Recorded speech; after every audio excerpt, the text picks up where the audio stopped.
When you think of the word bikini, you probably imagine beaches, sun, and freedom. But what if I told you that this tiny swimsuit carries the name of one of the most dangerous and destructive experiments in human history? A name born out of the atomic age and the terrifying race between the United States and the Soviet Union for nuclear supremacy. 1945, the world had just witnessed the unimaginable, the detonation of atomic bombs over Hiroshima and Nagasaki. Entire cities wiped from existence in seconds, hundreds of thousands dead. The nuclear age had arrived. But while the war had ended, a new conflict was just beginning, the Cold War, and its battlefield was invisible yet terrifying.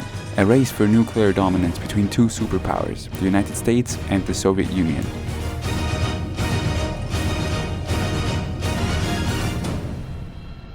To flex its powers, the United States turned to the Pacific Ocean. In 1946, the military chose a tiny remote chain of islands called the Bikini Atoll in the Marshall Islands. Why Bikini? Simple, isolated, far from major populations, and yet strategically perfect. The US Navy evacuated the island's 167 residents, promising they would one day return. That promise remains broken to this day. Here, the United States planned a series of nuclear tests known as Operation Crossroads. Hundreds of warships were gathered, including captured German and Japanese vessels. They wanted to see what would happen if a nuclear bomb went off in the middle of a fleet. Would ships survive? Would they sink? Could a navy fight in a nuclear war? On July 1st, 1946, the world held its breath. The bomb, nicknamed Able, detonated over Bikini. The explosion was apocalyptic. Fire, radiation, and shockwaves ripped through the ocean. The once pristine paradise was forever poisoned. Meanwhile, across the ocean in Paris, a very different kind of explosion was about to happen. French engineer turned fashion designer Louis Renard had created something scandalous. The smallest two-piece swimsuit the world has ever seen. Tiny triangles of fabric held together with a string, revealing the female body in a way never before dared in public. Renard needed a name, something that would capture the world's attention, something explosive, something shocking, and so he called it the Bikini. Because just like the bomb tests at Bikini Atoll, he believed his invention would detonate like an explosion in society, a cultural mushroom cloud. And he was right. The bikini was banned on many beaches. Newspaper called it obscene. Priests condemned it from pulpits, but the name stuck. The world had entered the atomic age, even in fashion. But behind the glamour of the bikini lies a much darker truth. The Bikini Atoll itself became a sacrifice zone. Between 1946 and 1958, the US detonated 23 nuclear bombs there.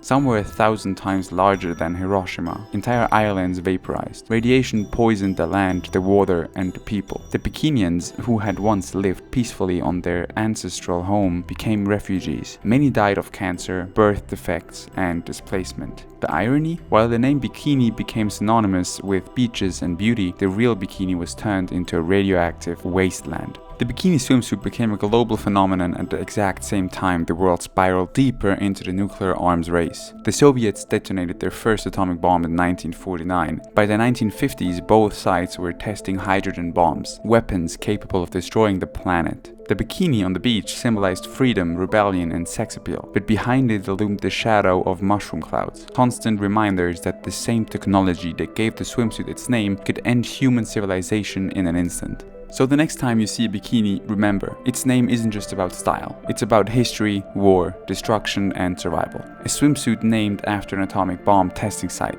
A symbol of freedom tied forever to humanity's most dangerous weapon.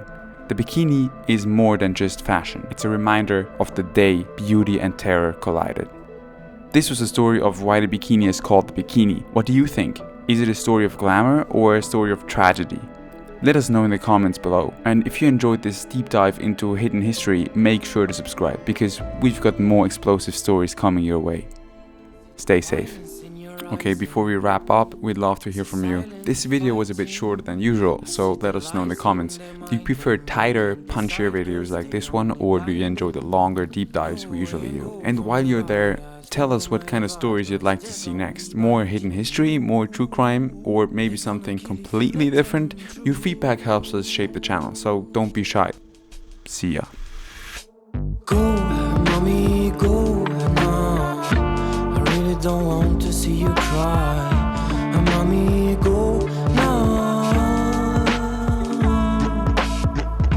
I really wanna brutalize, let him agonize, cause it's gonna be biting you. They're gonna kill if you let them through.